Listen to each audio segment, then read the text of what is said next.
Partimos nesta altura para analisar os temas que fazem a atualidade nos mercados financeiros com a presença de João Queiroz, da GoBulling, e Pedro Rodrigues, do Montepio. Muito obrigada por estarem neste fecho de contas. Vamos partir então para a análise. Começamos com este plano Juncker.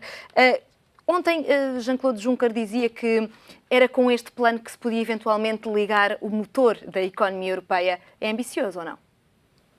Da forma como foi anunciado, eu confesso que só percebi há bocado quando o Pedro me deu mais alguns apontamentos. Eu confesso que ainda não percebi bem. Mas vamos ter aqui a ajuda também do Pedro, que vai colocar mais alguma claridade neste assunto. Portanto, de 21 mil milhões, multiplicamos para 315 mil milhões, passamos entretanto ali pelo Banco Europeu de Investimento e vamos... basicamente... Vamos reanimar a economia. Pronto, e vamos replicar um bocado aquilo que o Fed fez nos últimos 4, 5 anos com Ben Bernanke, provavelmente. Mas, ao mesmo tempo, também temos o BCE a tentar fazer isso. Agora, temos aqui algumas diferenças. Eu confesso que não percebi bem. Vamos pedir ajuda ao Pedro para nos pôr aqui o beabá deste plano Juncker. Do que é que estamos a falar? O que é que se sabe a esta altura? Suponho que haja ainda muitas dúvidas sobre a percepção daquilo que vai ser um investimento público, que se vai transformar em investimento privado, que se vai multiplicar por 15 vezes cada euro que é investido. Explique-nos os contornos. Eu também não sei exatamente tudo o que está planeado, mas pelo que eu percebo até agora é uma tentativa de se substituir aos Estados e substituir aos governos. Como nós sabemos, a maior parte dos Estados europeus estão muito endividados, têm pouca capacidade para assumir investimentos públicos na economia e, portanto, pelo que eu percebo, isto seria um plano para arranjar um fundo que começasse a canalizar algum dinheiro e algum investimento não público neste caso, se bem que faz parte do orçamento da União Europeia, ou a grande parte dele, mas acho que é esse o objetivo, ou seja, e pelo que foi dito, para onde é que este dinheiro será canalizado, percebe-se que é uma tentativa de substituição dos vários governos, ou seja, será canalizado para infraestruturas de transportes, para a educação, para energias, para a banda larga, portanto tudo... Que tradicionalmente cabe aos Estados. Que tradicionalmente são os Estados que fazem esse tipo de investimento. Ora, então estamos aqui a falar de um investimento de 21 mil milhões de euros neste fundo que tem um nome chamado Fundo Europeu para o Investimento Estratégico. Certo. De onde vêm estes 21 mil milhões? Supostamente, segundo o plano que foi apresentado, 16 mil milhões vêm do orçamento da União Europeia e os outros 5 do Banco Europeu de Investimento. Uma parte é retirada, então, aos fundos europeus? Exatamente. Então retira-se de um lado para investir no outro, é isso? É uma parte que faz parte do orçamento global da União Europeia, que será para constituir este fundo, que depois, sob forma de garantias e com base no bom rating que a Europa como um todo ainda goza, que consigam depois alavancar os tais. A parte das 15 vezes é que me parece muito ambicioso. De qualquer das maneiras... Como é que funcionam essas 15 vezes? É por cada euro? Como é que se diz? Por cada euro investido de investimento público transforma-se em 15 vezes mais em investimento privado, é isso? Esta parte é a parte que eu também não percebo, mas parece-me que será a emissão de dívida, que será, porque o Sr. Juncker também refere que existe muita liquidez no mercado por parte de empresas e de investidores particulares, e é uma tentativa, se calhar, de canalizar parte dessa grande liquidez que existe ainda no mercado para estes investimentos através de emissão de dívida por parte deste fundo, baseada e com base nesses tais 21 mil milhões que irão servir de garantia para, então, ser aplicada em projetos de investimento por toda a Europa. Já temos as explicações, agora é o passo seguinte, acreditamos ou não, acredita neste caso ou não, que este plano pode ser a alavanca que a Europa precisa. Sabemos que a Europa é uma das zonas do mundo, se não a zona do mundo que neste momento menos investe, tem menos investimento. De certa forma é isto que vai chamar os investidores privados, que até agora não têm sido chamados ou não vêm investindo, mesmo com taxas historicamente baixas. Bom, a mim coloca-me duas questões. A primeira não é bem uma questão, que se subdivide é um tema que se subdivide em dois temas. É um bocado naquilo da linha que o Durão Barroso já vinha seguindo. Depois, há aqui um conjunto, muitos Estados também já têm dentro dos seus orçamentos estes vetores de ação. agora vamos para outro tema. De que forma é que também uma Europa com um determinado grau de alavancagem, nos últimos 4 ou 5 anos, a própria Europa também se teve a alavancar porque o crescimento também foi anémico e não conseguiu também capturar muito investimento para manter as suas taxas de crescimento. Isso também foi compensado sobre alguma forma de emissão de dívida. Isto quer dizer, a dívida também dos Estados na Europa também engordou, tal como o BCE, apesar deste ano termos verificado que ele sofreu algum emagrecimento. Agora, este conjunto de ativos, este conjunto de temas que vai permitir, que vai estruturar, que vai permitir colocar investimento na economia, de que forma é que a zona euro vai conseguir transformar isso em riqueza e vai conseguir tirar daí um retorno? Esse retorno tem que servir para criar mais riqueza, mais emprego, sobretudo nessa vertente, aumentar o bem-estar e, sobretudo, pagar esse grau essa alavancagem toda que vai haver, essas 15 vezes de alavancagem. Mas certo? É difícil acreditar que esse seja o processo e que essa seja a finalidade e que seja realizável? Eu tenho dúvidas relativamente ao grau de realização deste tipo de projetos. Se é assim tão interessante, porque é que a iniciativa privada não começou já? Porque é que de uma forma mais acelerada? Provavelmente há um outro conjunto de estímulos que pode ser mais relevante do que passar pela alavancagem. Na minha perspectiva, se o passado recente explicou alguma coisa, não é pela via da alavancagem. Há aqui um conjunto também de evoluções que a zona euro tem que efetuar, mas se calhar esta política pode ajudar também a arrastar. O que é que eu quero dizer? Está bem que estamos a caminhar para uma união bancária mais consolidada, mas depois falta a união política, a união fiscal, a união orçamental, mas vamos já arrancar com este motor antes de estarem definidos todos os outros vetores. E a Alemanha, que tem estado a funcionar sempre em contracorrente relativamente a esta questão. Era interessante ouvir. Também, ao mesmo tempo, é um tema que falaremos a seguir, acho, relativamente ao BCE. Temos o BCE cada vez mais atuante do ponto de vista do seu discurso. Provavelmente não vai faltar muito mais tempo para que possa atuar. Como é que vai conviver aqui um possível quantitative easing com este projeto?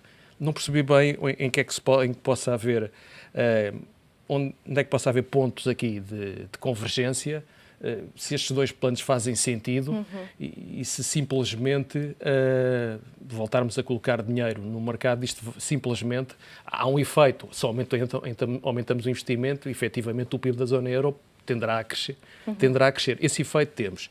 E há aqui uma outra vantagem, que é, estamos aqui a afastar o setor bancário e estamos a dizer o investimento vai ser feito diretamente através dos agentes económicos. Um bocado entrar dentro de um modelo norte-americano de financiamento. Este afastamento parece ter alguma bondade. Agora, provavelmente, se calhar ainda não estamos. A Europa não está equipada ainda para trabalhar nesse formato ou nessa estrutura. Este plano já suscitou as maiores dúvidas, não só ao João, mas a outros observadores destas matérias. É difícil crer, efetivamente, que dos 21 mil milhões vai haver um efeito real na economia da zona do euro. É difícil acreditar também que os investidores que até agora não foram atraídos por uma inundação de liquidez no mercado a taxas baixas não investiram e que agora vão investir. E porquê? O que os levará a investir em projetos de risco se não investiram até agora? Qual é a garantia que este plano Juncker dá aos investidores privados e que não havia até agora? Bom, para já fornece alguma liquidez que, devido ao que se passou nos últimos 3 anos, 4 anos na Europa, que, de um certo ponto de vista, a banca deixou de ter capacidade para assumir. Ou seja, nós sabemos que quando foi a parte da expansão pré-2008, e as famosas PPPs e parcerias público-privadas, e, por exemplo, concessões de autoestradas e por aí fora, ou seja, quem investia com um rácio de capital ou de equity relativamente baixo e o resto era tudo financiado pela banca. Ora bem, devido a todos os problemas pelo passou o setor bancário europeu e todo este aumento de requisitos de capital próprio que os bancos têm sofrido por parte dos reguladores, a banca também, tendo sido necessário fazer muita desalavancagem dos seus balanços, a banca comercial deixou de ter grande capacidade para, digamos, financiar estes projetos. E a isso junta-se também uma fraca procura por parte dos investidores para procurarem investimento, para investirem, neste caso. Talvez... Houve também falta de procura ou não? Mas normalmente isso põe-se sempre. Isso põe sempre, e realmente com pouca visibilidade de crescimento económico nos próximos anos, é mais difícil os investidores olharem para o futuro com digamos, com mais... uma perspectiva com mais otimismo. Sim. Mais otimismo. No entanto, e a pergunta ia nesse sentido, o que é que vai fazer os investidores que não investiram até agora a investirem com a ajuda deste plano Juncker? Qual é a grande inovação deste plano? Há garantias por parte... Eu não diria que seria inovação. São essas garantias e é essa capacidade de financiamento que, pelos vistos, este fundo vai ter, ou que o plano seja este fundo ter. Ou seja, uma vez que a banca comercial deixou de ter essa capacidade que tinha antigamente, uma vez que, devido a toda a austeridade que é imposta hoje em dia aos países para formularem os seus orçamentos, que deixa pouco espaço a um aumento grande de investimento público, este fundo, se calhar, a ideia é substituir estas duas forças de mercado existentes na economia e, assim, ir atrair algum investimento que até agora poderia chegar ao pé do banco comercial e dizer, este projeto infraestrutural é muito bom, eu acho que vai ter um retorno até engraçado, mas eu só estou disposto a pôr 15 ou 20% de equity, ou 10%. E o banco depois diz, mas eu não tenho capacidade de financiar 80%, 85%, 90%. E neste caso, este fundo, a ideia é ter essa capacidade. Propõe-se dar essa alavancagem e dar essa liquidez. E será que este fundo assume riscos também, se o negócio falhar depois? Já que estamos a falar de negócios de alto risco. Terá que o fazer. Terá necessariamente que o fazer. Pois, e haverá aqui, sobretudo porque estamos a falar, há aqui uma diferente base, estamos a falar 21 mil milhões que vai multiplicar para 315 mil milhões.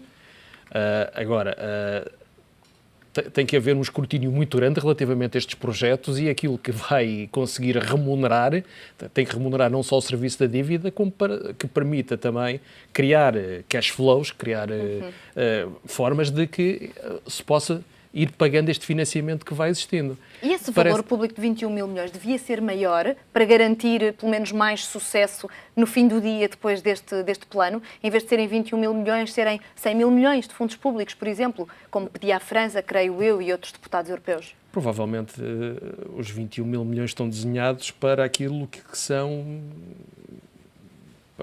Para aquilo que é a perspectiva de crescimento da zona euro nos próximos, para o próximo ano ou próximos 2 anos. Se este ano temos uma perspectiva de crescimento não chega a 1% na zona euro, provavelmente no próximo ano poderemos acelerar mais um bocado, 1,2 a 1,3, serão mais ou menos essas expectativas, e acreditando que as coisas afinal se calhar não estão tão más como perspectivávamos entre setembro e outubro deste ano, relativamente à zona euro, provavelmente se calhar este é aquele valor que permite começar a criar aqui uma raiz. Como diz o Pedro muito bem, há dois motores que não estão a funcionar e muito difícil conseguirão arrancar nos próximos tempos, porque têm os seus próprios desafios. Os orçamentos de cada Estado, o setor bancário relativamente a cada um desses Estados.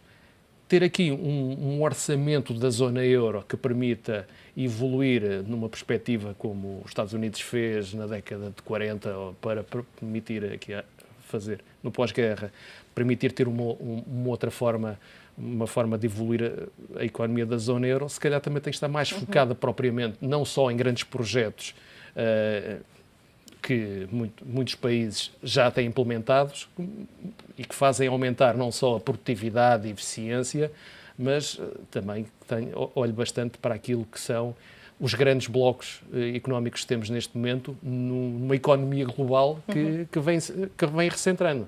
Temos a terceira maior economia aqui, o Japão, com alguns desafios. Temos a questão da China, pronto, que se calhar precisa também vai a prazo precisar também mais alguma ajuda, porque eles também próprios também estão a implementar outro tipo de planos de próprio fomento da própria economia e a sua própria reestruturação. Os desafios não são só europeus. Não, e a zona euro, se recentrar apenas naquilo que é sempre o seu espaço e dessa forma propalar só o consumo interno, deixando a parte da exportação, provavelmente pode-se perder aqui algum virtuosismo. Outro tema que nos traz aqui hoje, o presidente do BCE, que foi à Finlândia, esteve hoje a discursar em Helsinki e perguntava-lhe ou não se acha que Mário Draghi vai continuar a jogar com as palavras.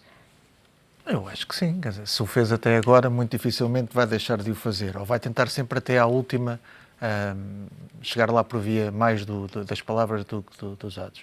Mas esta questão deste plano, eu acho que também vem muito de encontro àquilo que o Presidente do BCE vem reclamando há algum tempo, ou seja, ele também muitas vezes diz que o BCE faz tudo o que é possível, mas é preciso mais por parte dos políticos e por parte dos Estados, reformas e por aí fora.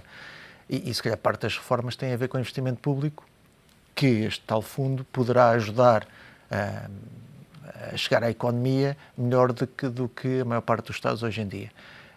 E, portanto, o BCE, eu acho que neste momento está um bocadinho, eu não diria desesperado, mas quase. Ou seja, o ritmo de compras que tem acontecido no mercado do último plano do BCE de compra de covered bonds e de asset-backed securities, portanto, não tem estado a um ritmo nada de especial. É um ritmo que não vai permitir o BCE chegar ao tal aumento do balanço que quer e, portanto, já se fala, o Sr. Draghi falou segunda-feira ou sexta-feira passada, em alargar, provavelmente, a compras de dívida soberana.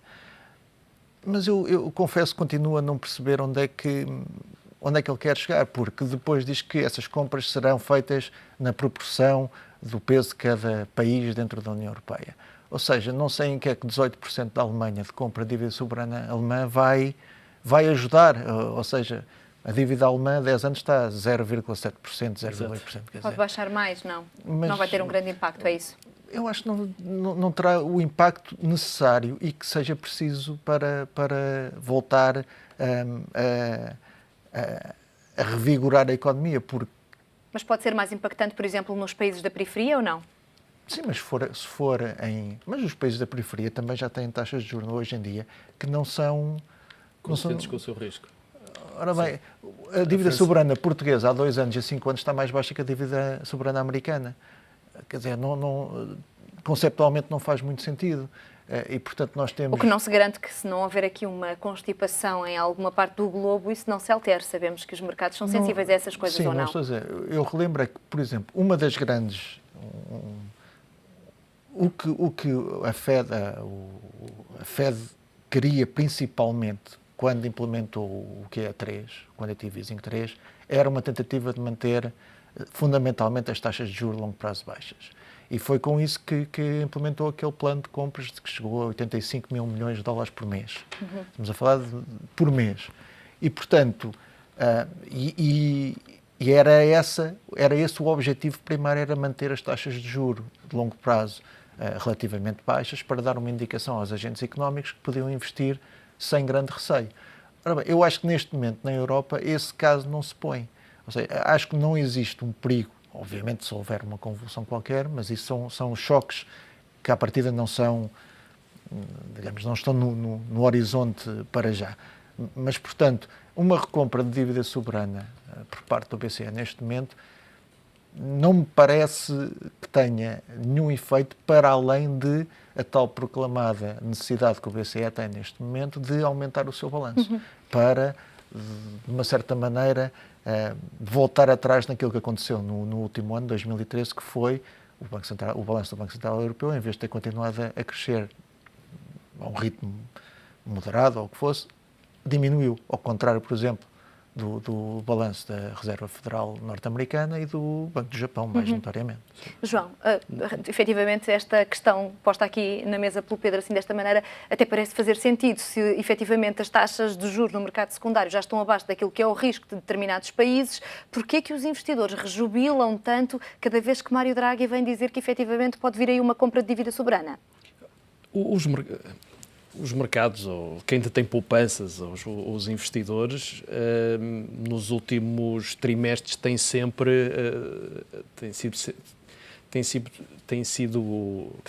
obtido um ambiente favorável para subir os preços dos ativos cada vez que haja uma perspectiva de que se possa largar mais dinheiro no mercado, se possa manter as taxas de juros por um espaço mais dilatado de tempo. Relativamente àquilo que Mário Draghi, aquilo que é o discurso de sexta-feira passada e ou de hoje em Helsínquia, e comparativamente com aquilo que ouvimos em setembro, Na minha perspectiva, eu já vejo aqui, como o Pedro dizia, um Mário Draghi mais assustado. Provavelmente continua a ver que os níveis de inflação, desinflação, estão extremamente resilientes em baixo e o Banco Central Europeu tem um mandato não só para a inflação, mas também para os níveis a que estas taxas se mantêm. Depois, também ficam assustados com o nível de desemprego com que se encontra a zona euro, por exemplo, comparativamente com os Estados Unidos ou a própria Inglaterra. O que é que isto, para já, me leva a pensar? Provavelmente daqui a uma semana, 4 de dezembro, se calhar aquele discurso que ele tem tido ultimamente de que está mais aberto, que é vai comprar de uma forma mais rápida, vai comprar mais ativos, vai comprar com mais ímpeto.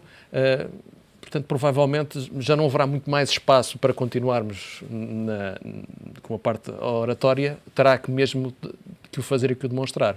Claro, vamos cair aqui nesta componente que o Pedro dizia muito bem. Então, como é que vamos processar, como é que a liquidez vai chegar aos mercados mais rapidamente, investigar naquela componente, no motor de transmissão entre as poupanças e os financiamentos relativamente à banca. Mas estás a pressupor já que nesta reunião de 4 de dezembro vai ser já anunciado o quantitative easing com um timing definido, primeiro trimestre de 2015, eventualmente? Eu quero acreditar que sim, porque já não há muito mais espaço para continuar com a componente oratória, com a componente do discurso, com a parte da projeção das expectativas. Provavelmente estaremos já num período e num tempo em que tem que se passar para a implementação. Tem que haver já uma cronologia, tem que haver já a liquidez, tem que se acreditar que o dinheiro vai mesmo entrar no mercado na primeira quinzena. Porque o espaço para continuar a adiar, provavelmente, se calhar, pode comportar aqui um outro conjunto de situações. É certo que na próxima semana não é só a questão do BCE, não é a reunião só do BCE, mas temos aqui um conjunto de indicadores também muito relevantes relativamente à própria zona euro. Se calhar os PMIs provavelmente derem aqui uma indicação de maior estagnação ou para alguma contração, provavelmente esse pode ser o toque. Mas acho que, independentemente da forma, o discurso que tem tido será no sentido de fazer alguma implementação. Senhores, muito obrigada por terem vindo a este Fecho de Contas. Até à próxima semana.